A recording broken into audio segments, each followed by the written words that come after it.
What is the worst accent in Ireland and why? Donegal.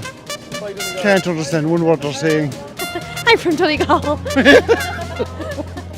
It has to be Longford. It's just flat and like no character whatsoever. South Dublin, because it's not a real accent. Sorka, okay. Cavan. Why Cavan? Because it sounds awful and where it is. Dublin. Because there are so many varieties of it and they cut our words so short. Tipperary. Because it's so flat. Waterford, I'd say.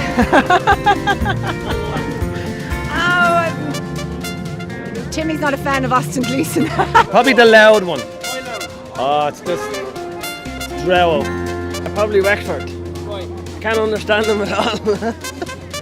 And it has to be the Kerry accent. Because you can't understand them at all. Northern Ireland anyway, definitely. I'd say the worst accent is Wexford. Wexford, yeah. Wexford. And they're bad at talk, yeah.